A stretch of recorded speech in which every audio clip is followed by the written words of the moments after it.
یک مویسفید خسیس بوده است. چند سر گوسفندای بسیار فربهی بوز بالا داشته. دیگه هرچی فرزنداش میگفتن که آخی پدر یک تشه خوب دیگه قربانی که آخی بخریم در زمستان. موسفید هیچ با کلا نمیگرفته. میگفته نه. خلاص یک روز زمین لرزه میشوه. خوب دیگه معلوم است که خیلی جدی بعضی دیوارها میکفن و خوب از این چیزا. بعد دیگه بچه‌هاش جمع میشن میگن بهانه تپا تیاره بیاین که موسفید بگیم همین که یک گوسفندش قربانی کنه خوب به خاطر این زمین لرزه و به خاطر آفت‌ها یک خون کنیم. گفته بیا یک بردارش کنیم و یک گوسفندش قربانی کنه. دیگه بچه‌ها جمع میشن میبیان پیش پدر میگن که خوب دیگه واقعی کار همین بیاین دیگه یک گوسفندتون قربانی کنیم و یک خون کنیم و به خاطر این زمین لرزه.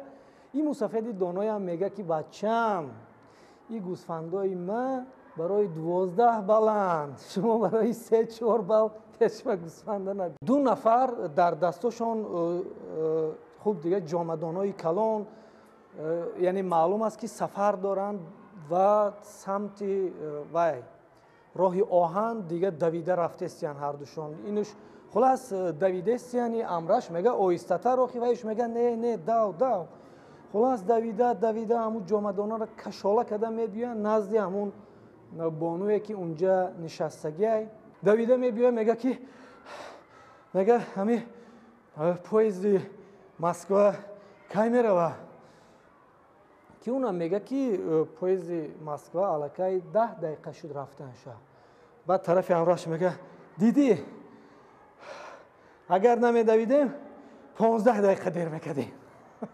افندی خانه میدروه بچهش تلویزیون تماشا کرده میگه سفر برو او خشک کردگی در طوری با من خشک کردگی دونگی خشک کردن چیزی خشک کرده میگه برو پرنده ها همه خوردن میگه تز برو راو میگه میره بعد چند دقیقه میبیه با سفر میبره پرنده کیش میگه چیزی میگه چیزی میگه میبیه او طرف میبیه بعد طرفی اوتاش میگه که افندی میگه که اوتا دیگه پرنده ها برآمده نمیتونن. میگه چی با؟ میگه همجا زینپویا بود که همون زینپویا گرفتیم. یک مردک طرف رفیقش شکایت درد دل میکنه. میگه راست گپ همین قدر همین زندگیم وزنی شده است تا همین درجه را نمیدونم چیکار کنم. بعد میگه چی با؟ همین زنک میگه غم توقع این چی بلو از کی یاد گرفته است؟ همین از دوگانه ها شد. هر اولو میگفت که $50 هر روز. خیلی ما میگفتیم خیلی با آیسته $100 گذشت که هر روز من $100 میتی من بازار میرم. خیلی با اینجا ما خب کردیم $200 گذشت.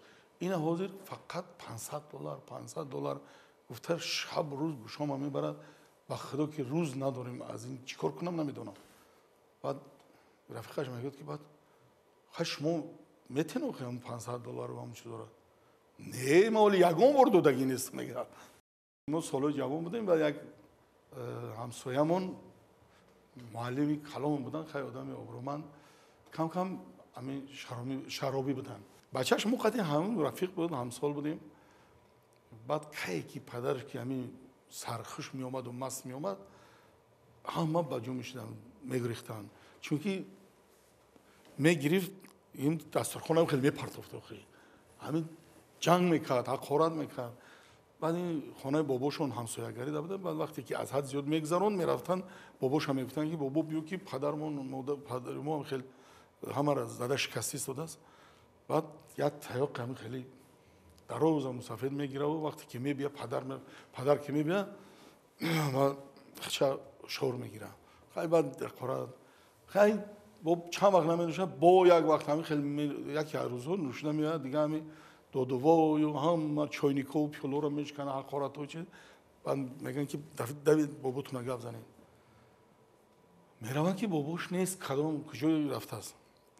بعد کمپیری ماماشون فریاد میکنن ماما بیو که اتام پیونج ده هم مرا زدی سر شکستی است. بعد کمپیر میآید که هم میبینم او چش اومد بعد چاکه شور گویو که شورای نکی چنان مزه که همین شیشتگه لرزیده است خیلی ای بر پدری عقلت نالد ای با نمیدونی شرم نمیدونی آخی هر روز عرق میخوری آخی بجای همو پلی عرق آخی همی رفته ارد بخری روغن بخری گودکو بیاری این خوب نیست آخی شرمنده کردی همه را بعدی پیونه چی میگم اوچه؟ میوچه تدا ار در کرای ها ار در کرمای اینا ار در کرمای من دسته اوچه چنگشه